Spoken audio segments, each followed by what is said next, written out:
In the 11th and 12th centuries, in north and central India, great temples were being made in the Nagara style.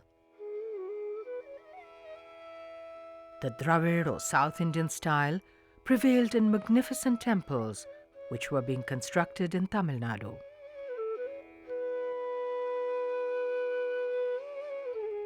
In the Deccan, which lay in between North and South India, hill chieftains named the Hoysalas were gradually coming into power and creating a kingdom in southern Karnataka.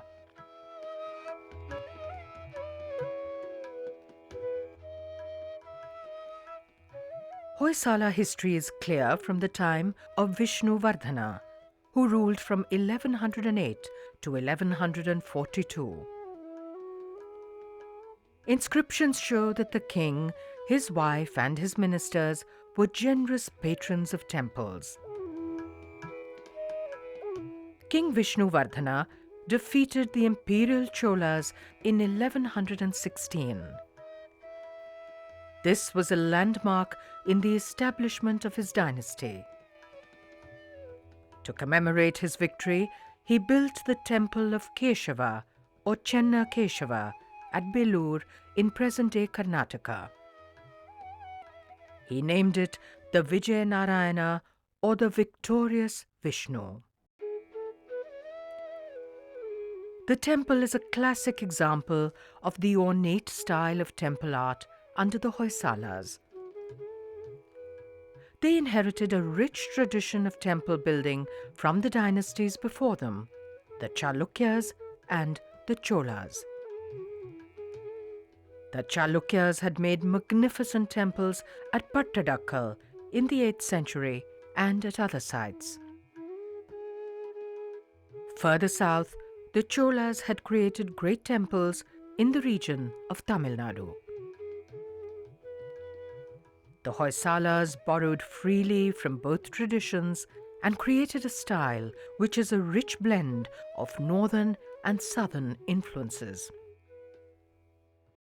Vishnuvardhana, who was a subordinate of the Chalukyan ruler, who fought endlessly against the Chalukyas in the Chalukyan territory and nearly won most of the battles, felt at the end probably that while he could rebuild an empire which was earlier was the monopoly of the Chalukyas, whether he would be able to rebuild the kind of an empire which they had built up in terms of decorating his entire landscape with beautiful temples. That was the question. He didn't want to appropriate their territory, but he wanted to appropriate their cultural skill also, their culture also, their art also. So during the long marches that he had in the Chalukyan territory, he could not help but wonder at the marvelous temples there. So when he ascertained his power, independence, and he established a new capital, the first thing that happened to him was to create something which the Chalukyas had created in his own empire. The Kesheva temple, dedicated in 1117, stands in a large courtyard. It has a pillared mandapa or hall, an antechamber and a shrine. It rests on a plinth which follows the shape of the temple itself. The shikhara or tower of the temple is no longer there, which gives a flat appearance to the structure today. The mandapa would originally have been a pillared open hall. The later Hoysala king, Balala II, added carved window screens. These give the mandapa a more closed feeling now. Such screens continue the tradition of Western Chalukyan temples in the Deccan, such as the Lad Khan in Aihole. The exterior of the temple is more profusely sculpted than ever before, in a manner which has come to be known as the ornate Hoysala style. Horizontal rows of carvings run around the temple in an ordered and highly organized design. Every inch of wall surface is sculpted, often in miniaturized detail.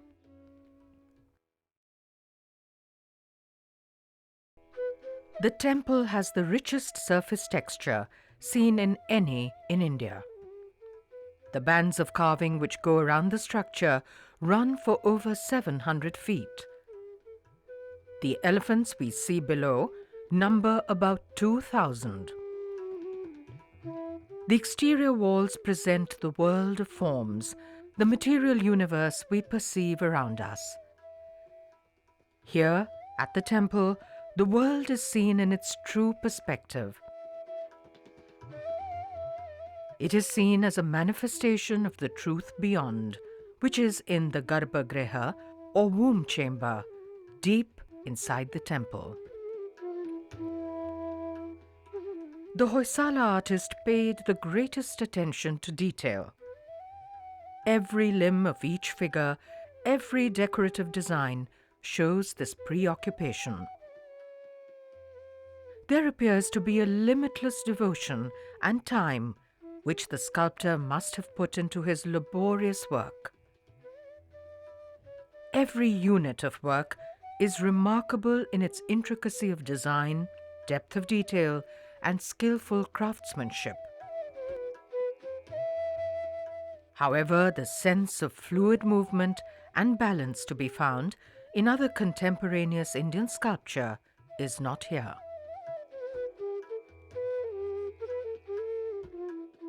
The figures and decorative motifs are deeply undercut and stand out most effectively against dark shadows. The best-known sculptures here are of the Madanakais, the bracket figures, beneath the overhanging roof of the mandapa. Bracket figures are also a theme which continue from the art of the Western Chalukyas of the Deccan. These are Nayakas or beautiful women who are seen in Indic art from early times. They represent the fertile abundance of nature. The fullness of the figures and ornamentation is somewhat similar to the idiom of nearby Kerala. The sculptures are a celebration of beauty. The depiction of youthful maidens is considered by medieval texts to be an essential ornament of temples. Of all the themes presented by the Hoysala artists, dance appears to be the most favored. We see men and women dancing, with and without musical instruments. Almost all the deities are also seen in dance postures here. This is a celebration of the beauty and possibilities of the human form, which is here imaged as divine. The emblem of the Hoysala dynasty is a man killing a lion. This is based upon the story of Sala, who was a tribal. He saved a meditating Jain sadhu by killing a lion who was about to pounce on him. With the blessings of the sadhu began the rise to power of Sala and the Hoysala dynasty he founded.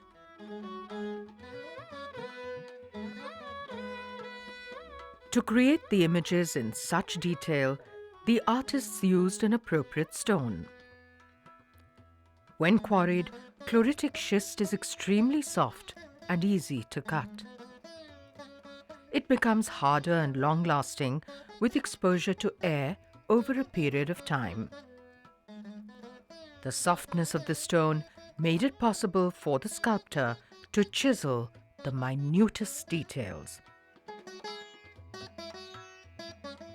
The interior of the temple is as richly adorned as the outer walls. Each of the pillars of the mandapa or hall is finely sculpted. Some have figures made upon them, while other pillars are so smoothly chiseled that they appear to be lathe-turned. There is a central ceiling panel which is also carved in great detail. This is in keeping with the tradition of sculpted ceilings in North Indian temples. There are bracket figures of beautiful women at each corner of the central bay of the mandapa.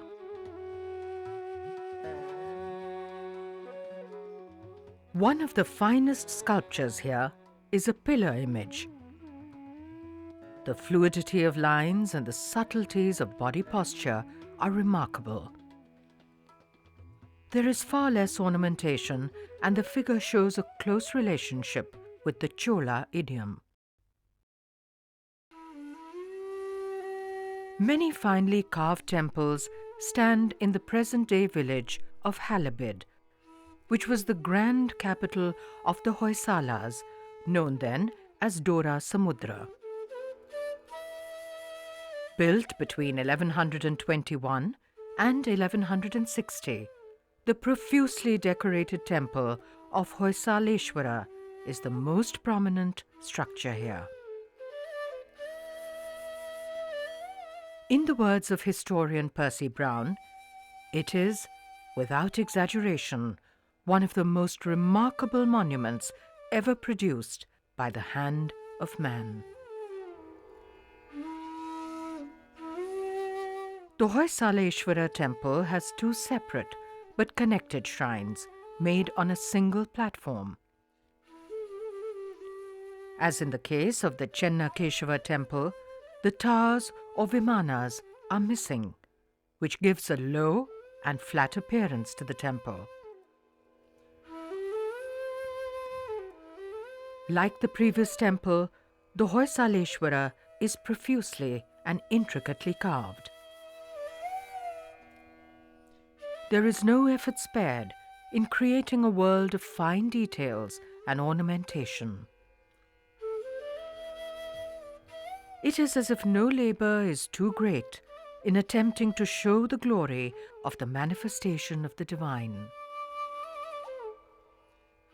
Perhaps the splendor of ornamentation also reflects the tastes of the Hoysalas, who were originally hill chieftains.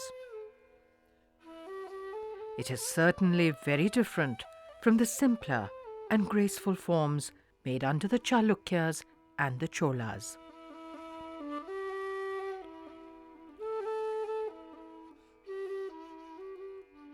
Miniature vimanas and grand dwarapalas are made at the entrances to the shrines. The carving is dazzling in its minute work and wealth of detail. The dwarapalas stand in swaying postures and are heavy in the fulsome portrayal of the life force of nature.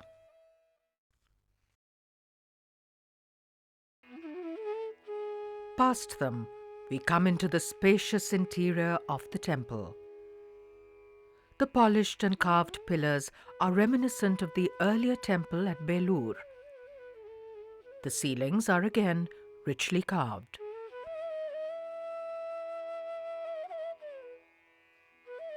The exterior of the temple, as in other Indic temples, provides a view of the world of separated forms that we perceive around us.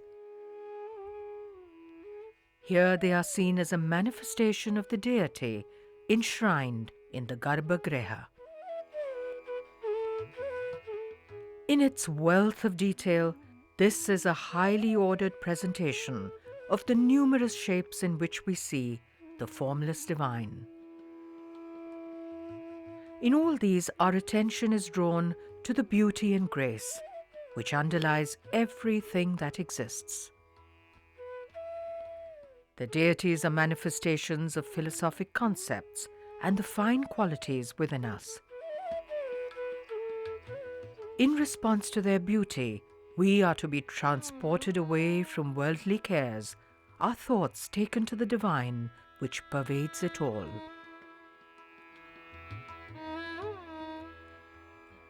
What strikes us most in ancient Indian art is that though deities, animals, plants, and common people are made, there are no portraits of kings or other specific individuals. Of course, for a brief while, these come in during the rule of the Kushanas, who hailed from faraway China. In this late period of the 12th century, in some schools of art, such as this, there are still no portraits of kings. In Indic belief, it is the ego which is the main source of all pain and confusion in the world. The object of art is to help us to realize the oneness and divinity of all of existence. However, by this period, and more so in this school of art, a change has occurred. Artists who preferred earlier to remain anonymous have inscribed their names with pride upon their works. However, a stylistic analysis shows that we cannot distinguish the work of one artist from another. As in earlier Indic schools of art, it is a collective style rather than individual ones. The region had a tradition of ivory and sandalwood carving, which continues till today. Hoysala sculpture was probably influenced by this form of miniature art.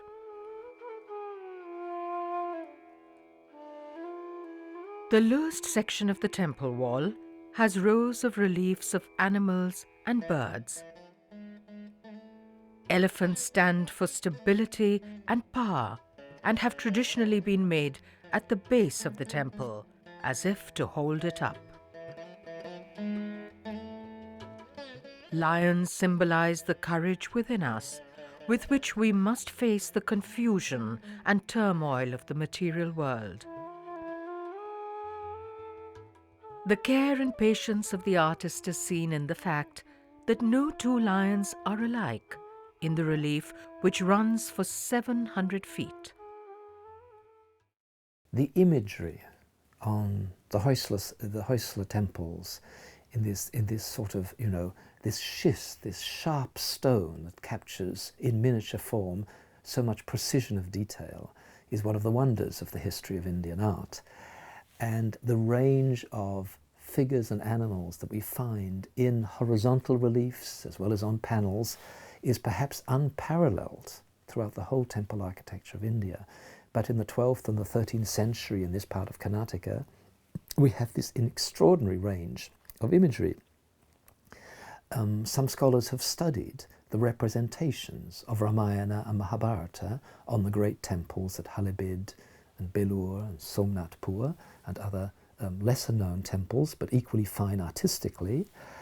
Other scholars have studied, for example, the representations of machinery for war, all the trappings of the elephants and the horses, the chariots, the weapons which the soldiers are carrying, the costumes that they wear, their shields, their helmets, the stirrups that are on the horses. All sorts of extraordinary details are there for us to study, and some of these have already been recorded, examined and studied.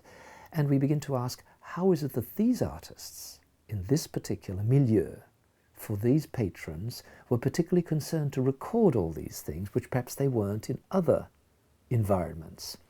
Again, this is something we don't understand. Why is it that artists working for a Hoysala king in the 12th century in central Karnataka should be concerned to show these things, but an artist working for a king in Tamil Nadu in the 9th century should not, is something we can only speculate.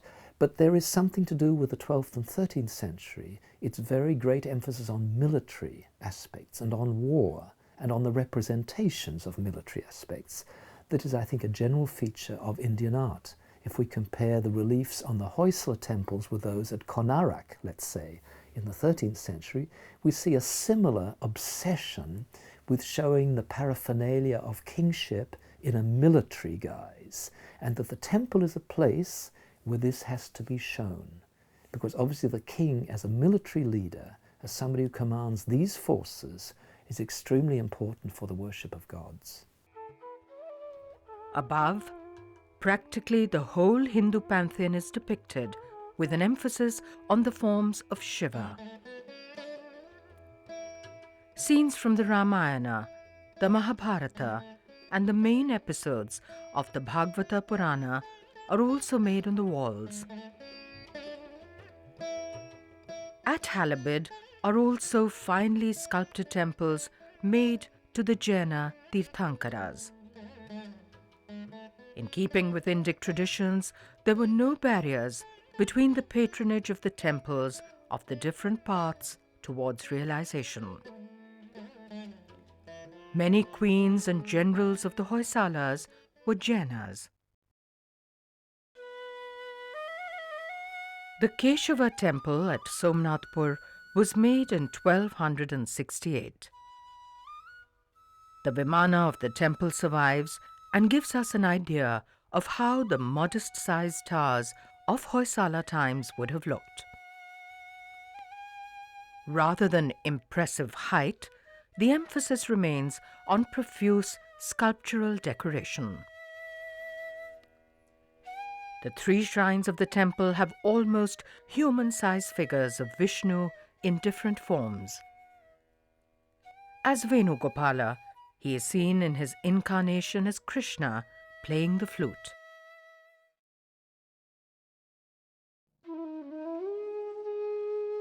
The Hoysala temples mark one of the most exuberant periods of Indian art. The artists of this time must have been among the most assiduous in their detailed work and most prolific in their output. It is the stylization in Indian art which is marked here, with less of the naturalism which was also seen before. While every fingernail is carved, the breath of life which animates much of Indian sculpture has given way to profuse ornamentation. An ornamentation which displays the grandeur of the Hoysala court and empire.